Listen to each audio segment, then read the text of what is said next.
सरकारच तुम्ही पूर्वी ते थोरात सरकार होतं पूर्वी ते थोरात आता कोण मानते त्याला सरकार म्हणून नाही पण पहिले थोरात म्हणायचे होते सरदार थोरात होते दत्तात्रय रामचंद्रराव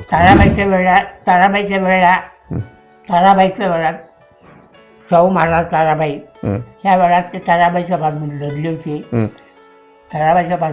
होते बर बर आणि त्यावेळा त्यांचा एकाचा मृत्यू झाला बर थोडं त्या तुमचा बायकाने सती गेली ती बायको कुठं तिथं गोठून बर आणि ते तिथं स्मशानात तिथं देऊळ आहे छत्तीसगड आहे हाताची तिथं आहे तिथं. हाय बरोबर बरोबर आता काय तू इतिहास म्हणून घेऊन ठेवलाय का ऐकीव इतिहास आहे बरोबर पण योगदान आहे स्वराज्यासाठी योगदान आहे थोडा म्हणून सरदार होते त्यांचे हे केलं जाहिरात होती आता सगळ्या जाहिराती पेशवानी नक्षत्राबाद टाकले घेऊन टाकले हे केलं बंद केलं. दुसरा पाऊस कैद केलं बाजीराव बाळाला बाजीराव हा थोरात राग होता चार आहे पण दोघांचा संघर्ष झाल्यावर वारणा नदी सरहद्द ठरली हा आणि वारणा नदी सरहद्द ठरल्यावर ही वाल्मिकी अलीकडे आले आता पेशवाने ह्यांना कैद केलं ह्यांची सगळी जाहिराती काढून घेतली बरोबर आणि हे आपल्या गावागावाला राहिले बरं. राहिले त्या काळात तिथं उत्तर काय असतं काय नाही माहित नाही बरोबर जय हिंद जय भारत आज 94 वर्षाचा तरुण पैलवान आज आपलं तरुण शिक्षक आज आमच्या जवळ आहेत बघा 94 वर्षात तरुण शिक्षक म्हणतोय मी हा, तरुण शिक्षक तरुण कसं म्हणायचं का कारण हातपाय हलत्यात चालतोय हातपाय हलत्यात हा पण एकच स्मरण अजून चांगलं आहे बर हे विनायक सारखे जे नम्र पोर आहे हा हा हुशार पोर आहे हा हा आणि ज्याला आमचा अध्यक्ष आहे हा हा अशी पोरं मला स्फूर्ती देतात बरोबर देतात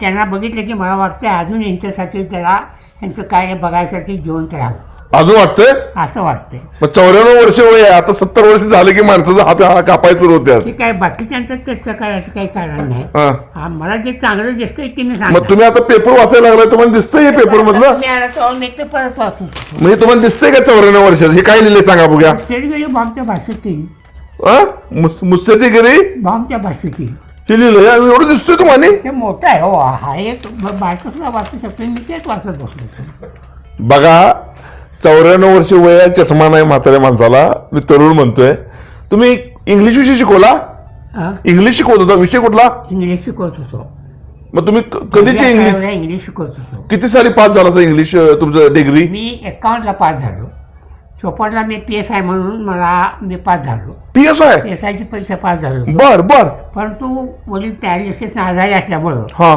ते म्हटले आम्हाला कोण घेऊन जाणार मला जमिनी बऱ्यापैकी आहे 35 एकर जमीन आहे 35 करतो मी बर बर 40 एकर होती विकली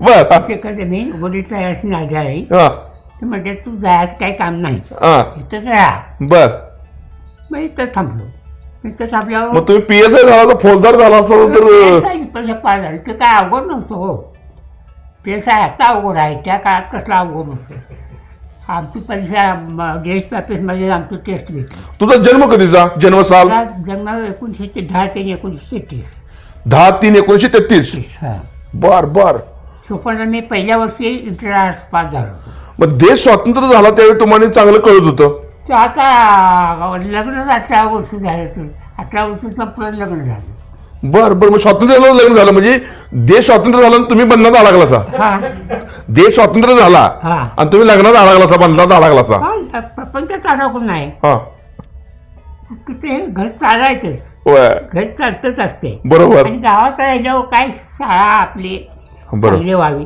हे शाळा चांगली होण्यासाठी म्हणून विनायकच्या वाड्यातले गणपती मास्तर म्हणून होते बरा त्यांनी सगळी शाळा ही उभा करायचा प्रयत्न केला गणपती मास्तरांनी नागनाथांचे ते समवयस्क समवयस्क म्हणू किंवा नागनाथांचे चाचे म्हणू किंवा नागनाथांना मानायचं म्हणू हा त्यांनी इथं शाळा सुरू करायचा प्रयत्न केला हो. तेव्हा आम्ही दादासाहेब हे विद्यार्थी दिसत होते हा हा पण विद्यार्थी दिसत असताना सुद्धा त्या मिटिंगला आम्ही हजर होतो बरोबर मग नागनाथ अण्णांचं भाषण वगैरे ऐकलं का हो नायकुडी नागनाथ नागनाथांची भाषणं ऐकली आहेत निवडणुकीच्या वेळा कसं बोलायची तो पण नाना पाटलांची भाषणाला तोड नाही नाना पाटलांच्या नाना पाटलांच्या. त्यांचं ऐकलं नाना पाटलांचं एक वेळा नाही अनेक वेळा. बरं काय भाषणाची पद्धत हो त्यांची मुख्यने 2 वेळा भाषणं झाली. हा इस्लामपूरला 2 वेळा भाषणं झाली. हा त्यासाठी सायकलवरून आम्ही इस्लामपूरला गेलो होतो बर बर आणि त्यांची भाषणं ऐकली. बर एवढंच नव्हे तर एकदा कराडला भाषण होतं त्यांचं, तर कराडला भाषण ऐकायला गेलो होतो नाना पाटला.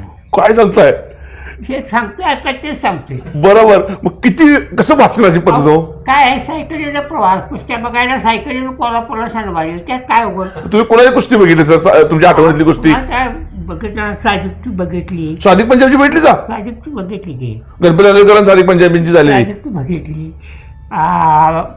विष्णू सावड्याची आणि मारुती माने विष्णू सावड्याची बी बघितली. आणि मारुती माने आणि विष्णू सावड यांची मानेची कुस्ती ज्यावेळी बाहेर लाठी मार झाला ती कुस्ती बघितली.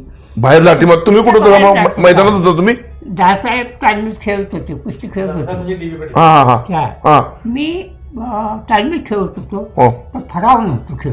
बरोबर हा हा तेवढं आपलं शरीर चांगलं राहण्यासाठी. मग मारुती माने पैलवान जे होते मारुती माने जे पैलवान होते का नाही हो. ते कसे पैलवान हो हा, पैलवान कसा मारुती माने पैलवान कसं त्यात कवट्याचे ते हा बरोबर मोठे तोंगाचे त्यांचं घर हा हा पण ते कवट्याचे हा तर 6 फूट उंची प्रकृती असं बघत उभा राहावं असं दिप्पाड शरीर त्या शरीर.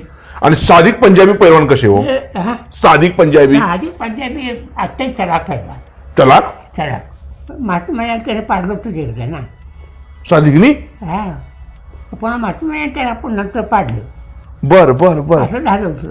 आणि गणपती आंधळकरांची कुस्ती बघितली का हा. आंधळकर वस्तादांची कुस्ती गणपती आंधळकर हिंद केसरी गणपती आंधळकरांची कुस्ती बघितली गणपती आंदोलकरांची कुस्ती एकदा बघायला गेलो होतो. बरा आंदोलकर आणि कोण आता माझ्या लक्षात येत नाही हा पण ते सोडलेली ती कुस्ती बरोबरीची सोडली. मग मोहम्मद हनी बासिर किंवा श्रीपती खानसनाळे असते तरी होतं ते आता माझ्या लक्षात नाही बरोबर बरोबर आहे नाव काय आता मी विसरते. अहो 94व्या वर्षी माणसं सगळं विसरतात तुम्ही नावं विसरायला सगळी लागलाय तशी माणसं पूर्ण भ्रमिष्ट होत्यात सगळी माणसं विसरतात म्हटलं सगळ्यात मी आलो. अहो नाही सगळ्यात तुम्ही नाही हो बाबा सगळ्यात तुम्ही मला मार्शील आणि तुम्ही ते गोटकिटी चालू आहे काही लोक विसरत नाही. बरोबर हा. बाबा तुम्ही ज्यावेळी 51ला शिकला म्हणजे पास झाला असा तुम्ही ग्रॅज्युएशन झालं तुमचं बरोबर मग स्वातंत्र्यापूर्वी यशवंतराव चव्हाण वगैरे यांची भाषणं हो, तुम्हाला यशवंतराव चव्हाण म्हणजे 47च्या आधी हा 47ला जेव्हा स्वातंत्र्य महाराज ह्याच्या संसदेच्या निवडणुका ठरल्या हा त्यावेळेला जेवायला माझ्या घरात होते. यशवंतराव चव्हाण प्रचाराला आले होते. बरोबर के पाटील कायमेचे आमदार हा यशवंतराव चव्हाण हा त्यावेळेला ते आमदारच्यासाठी म्हणून जेवायला होते. तर माझ्या वडील त्या काळात सरपंच असल्यामुळं जेवायला माझ्या घरात होते. सरपंच कोण होतं वडील हा हा बरा आणि मी वाढायला होतो ते यशवंतराव चव्हाणांना लहान होतो वाढायला बरं ते बरं आठवणी आहेत. मग काय माणूस व्यक्तिमत्व कसं होते हा माणूस म्हणून कशी व्यक्तिमत्व यशवंतराव चव्हाण माणूस म्हणून यशवंतराव चव्हाण कसे होते तो व्यक्तिमत्व कसं कसा काय अनुभव येणार वाढायला आपला होतं लहान होय मुलगा. पण बघितलं माणूस बघितलं पैलवान होते ना ते पण बघितलं त्यांचं पण त्यांच्याबद्दलचा अनुभव कसा सांगू शकतो. बरोबर नाही वय ते अनुभव सांगण्यासारखं नाही. बर आणि नाना पाटील साहेबांचं नाना पाटलांचं भाषण ऐकली मग काय भाषणात एखादं आठवणीचं भाषण आहे का ते काय खेड्यात भाषेत सांगायचे खेड्यातले वर्णन सांगायचे फक्त असं सांगायचे त्यावेळेला भावलं होते. भाऊलं भावलं तर माणसं सारख्या आम्ही टाळ्यात वाजवायचे ना.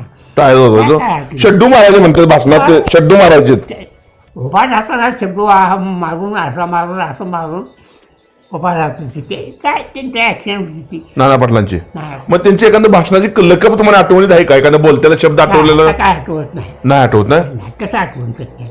बरोबर वसंतदादा पाटलांचं भाषण ऐकलं सा हा. वसंतदादा पाटलांचं हा वसंतदादा पाटलांचं सांगलीला भाषण ऐकलं होतं. हा आणि वसंतदादा पाटील निवडणुकीच्या वेळेला हा 51च्या निवडणुकीच्या वेळेला माझ्या घरी आले होते. आले होते हां ते पण कारण एसरी पाटील खासदार हा माझे चुलत सासरे बर बर म्हणजे त्याबरोबर ते दोघे त्या वेळात तिथे आले होते. बर बर आले होते आपलं चहा पाणी हे झालं. झालं बरोबर दुधी पाटील आले होते बरोबर त्या काळात. मग तुम्ही 53ला नोकरी लागला सर शासनामध्ये हा 55-56ला सुरुवात केली बरोबर मग आता पेन्शन किती भेटते मला. हा आता मला 47,380 रुपये मिळते. पेन्शन मिळते मग शासनाची मग अजून 100 वर्ष सेंचुरी मारणार, पेन्शन घेणार सेंचुरी मारणार. करायचा काय प्रश्न नाही. हा.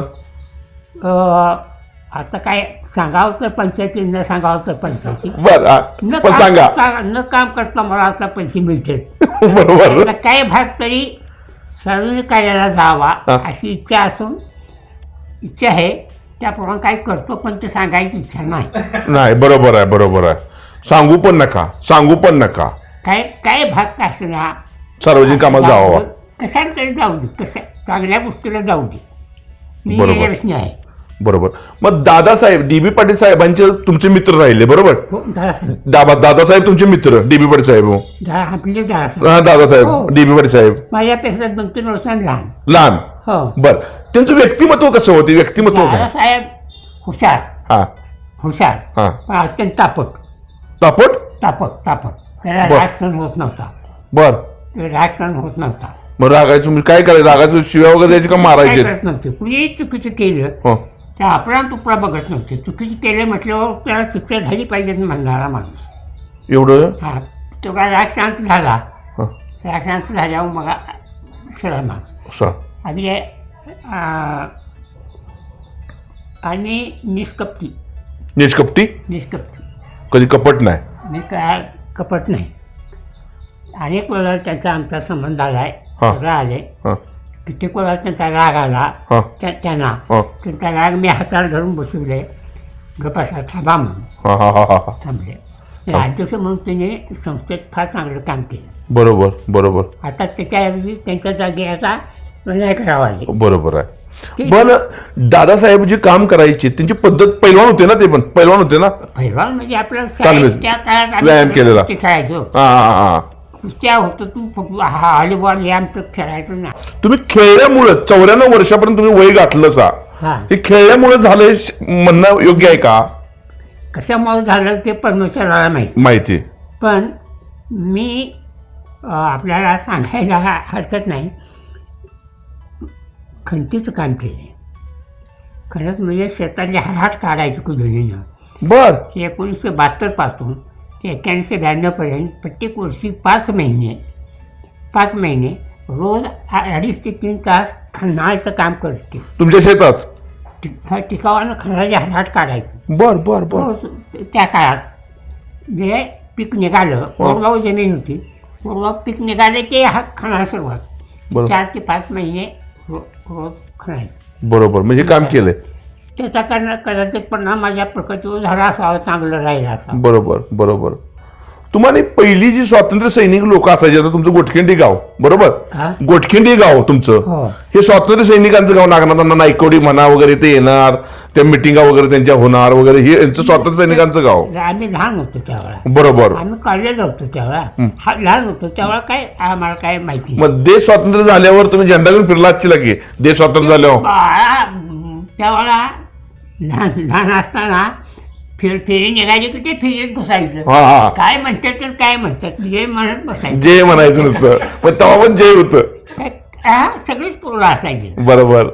आमका चालला तमका चालला असं नाही. फेरी निघाली काय उत्सुकतेनं त्यात जायचं. ते जे म्हणतो आपण जे म्हणायचं. काय म्हणतो कोणा ठाऊ नुसतं जय म्हणायचं. एक मात्र गोष्ट आठवते. हा.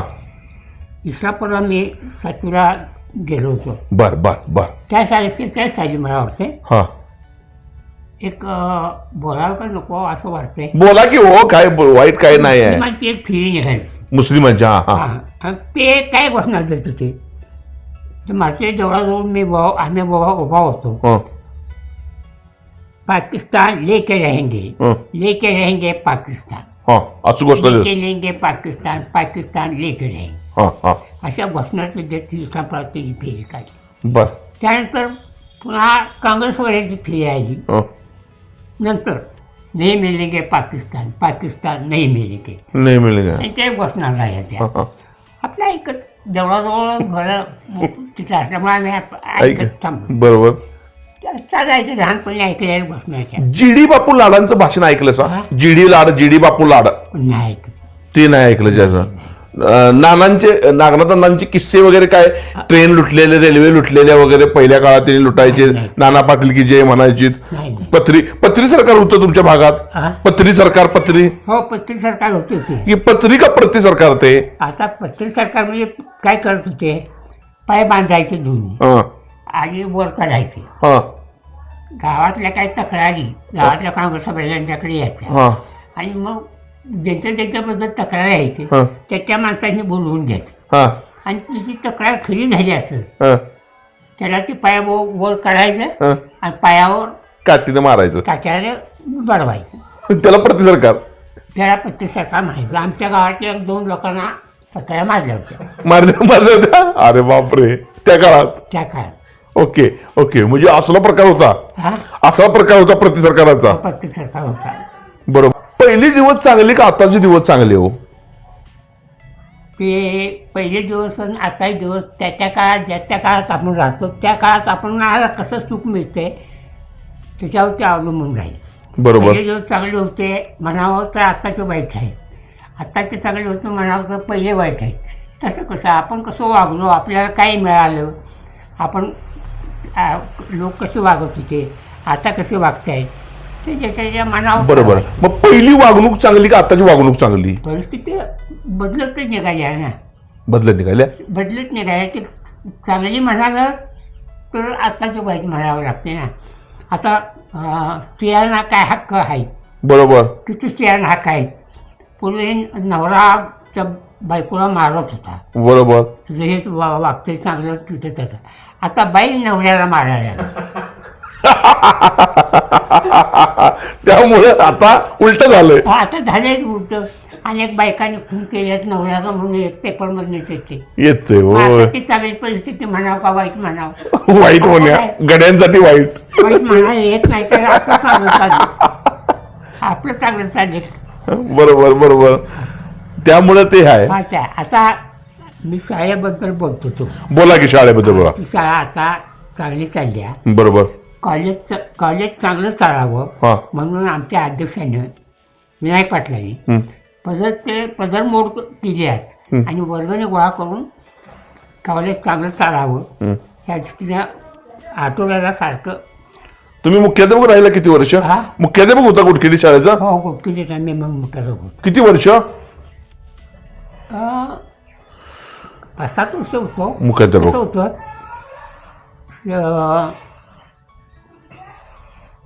मी मुख्याध्यापक झालो काय आणि मी मुख्याध्यापक नसलो काय, काय फरक नव्हता.